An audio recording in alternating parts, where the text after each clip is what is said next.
to -1, then it goes negative, then from 2 on, it's above the x-axis. Well, looking at the original function, what's happening to the graph? So that's going to be from here to here, and from here to here. Well, those parts, the graph is increasing. And if the derivative is the slopes, it makes sense that the slopes would be positive when the graph is increasing. Where is the derivative, so my parabola less than 0? Between -1 and 2, and that those spots on the original curve, the graph is decreasing.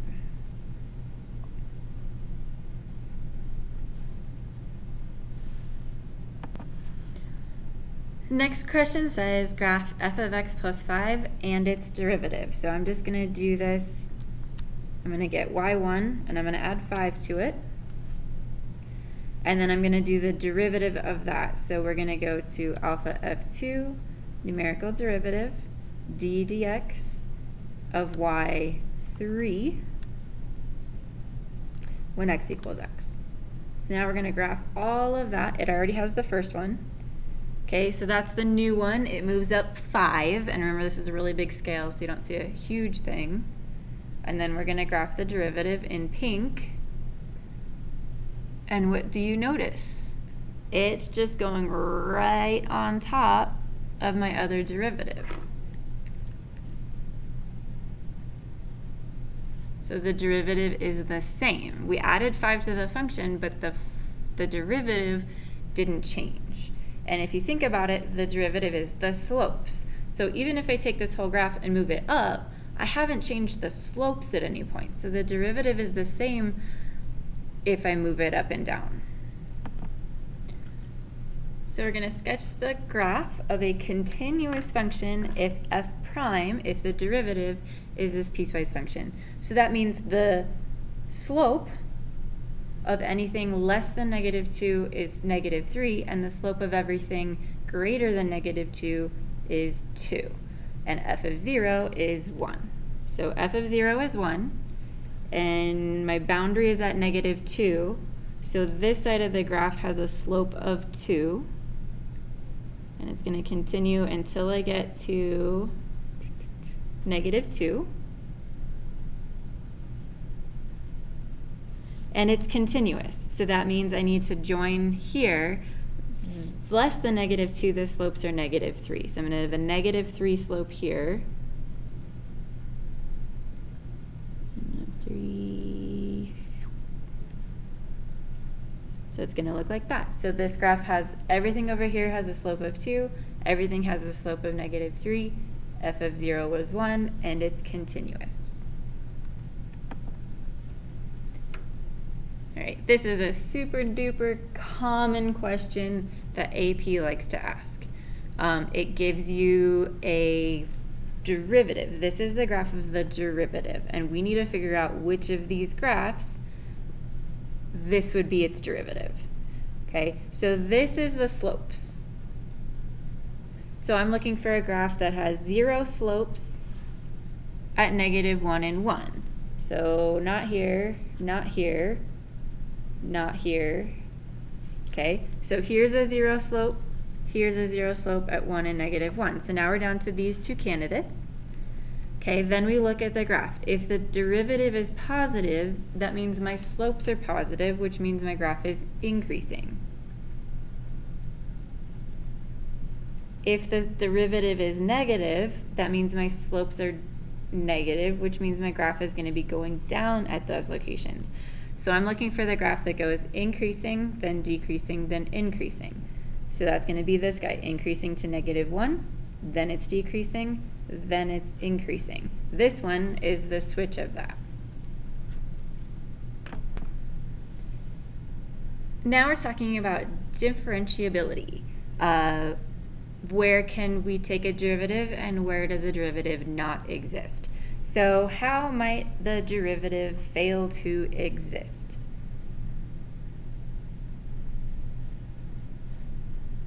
If our graph looks like this, the derivative isn't going to exist at the corner because there's no slope there.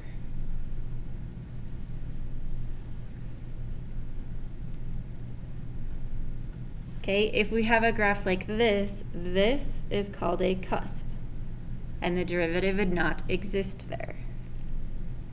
If I had a graph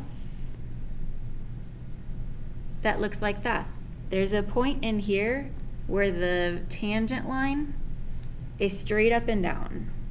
So if you have a vertical tangent, then there's no derivative there. And then the last case,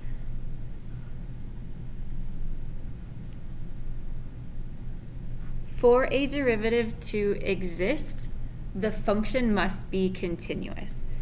So if you have a discontinuity, then you have no derivative.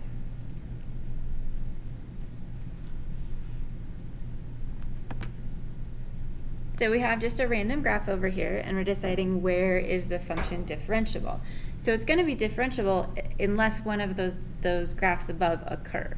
So it's not differentiable here, it's not differentiable here, and it's not differentiable here. So it is in between. So from -2 to 0, we're okay. But I'm not going to include those endpoints because it's not. From 0 to 2, we're fine. But at 2, we're not. From 2 to 3, we're fine. But at 3, we're not. And then from 3 to the end of the graph, we're good to go. Where is it continuous but not differentiable? So it's not differentiable here, but it's not continuous. Not differentiable here, not continuous. It is continuous here. So when x is 3, it's continuous but not differentiable. And where is it not continuous and not differentiable? When x is equal to 0 and when x is equal to 2.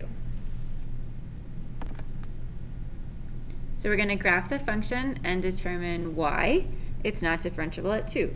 Well, absolute value of x minus 2 is our absolute value function moved to the right 2 units. So why is that not differentiable? Because there's a corner there. Okay, for the next one, we'll go ahead and just graph it in the calculator on a standard window. And we're going to look why at 2 is it not going to work. Okay, so this one looks like this. So the graph goes in, it goes up, and then it's going to come back over.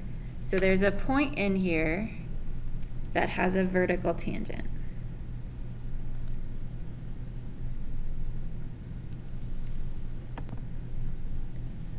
Okay, our next graph is pretty much the same, except for we're going to change the 1/3 to a 2/3.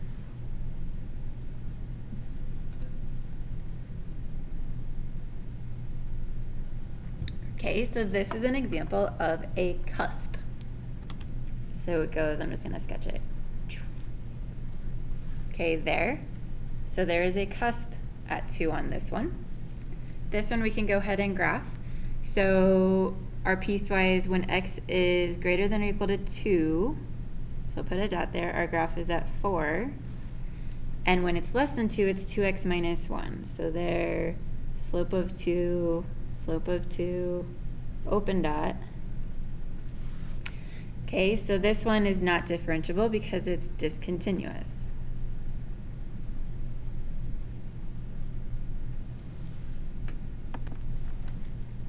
For these next two, I'm going to go ahead and just graph them in the calculator. We could figure this out analytically thinking about the graphs, but I'm going to go ahead and graph them in the calculator. So here's the first one. We'll go ahead and graph.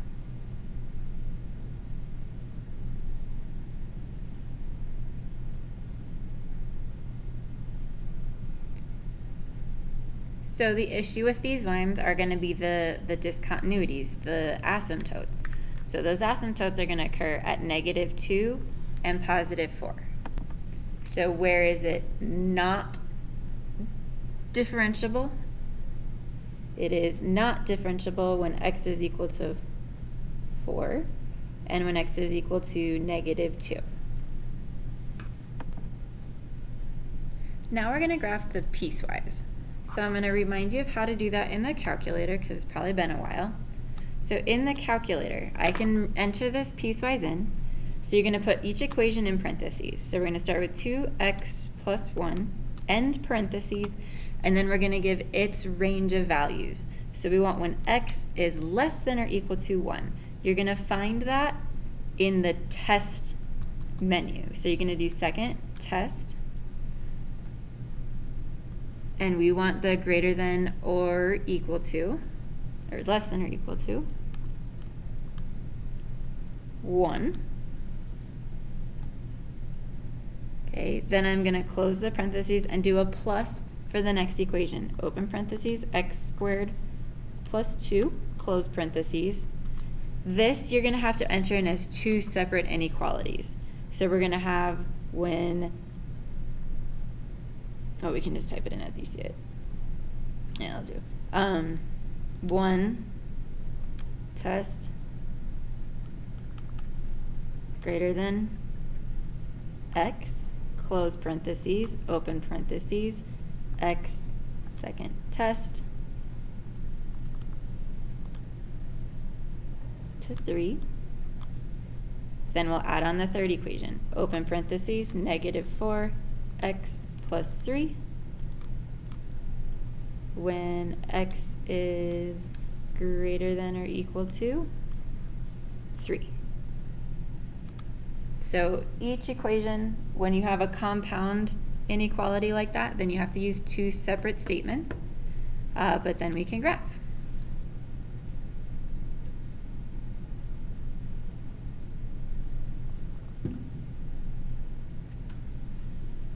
Okay, so if there's no corner, and this one transitions pretty smoothly, so at 1, we're going to say, yeah, that's probably okay. At 3, though, it ain't going to work. So this one's going to be not differentiable when x equals 3.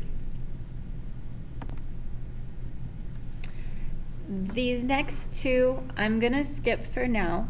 We may come revisit these later when we can actually do the derivatives without the long way. So for right now, we'll come back to this, but we can show what we would do is find the derivative of this, find the derivative of this, evaluate it at -2 to see if they're the same. Same here, we'd find the derivative, plug in 1, find the derivative, plug in 1. When we have a way to do that easier than using the definition of a derivative, we can come back to that. It's a little tedious to do it at this point. All right, so the definition of a derivative. Okay, this notation again means derivative. If I want f prime of x is going to be the limit as h goes to 0 of f of x plus h minus f of x over h. This would be how I would find the derivative function. If I wanted the derivative at a specific point, just the one slope rather than the entire function,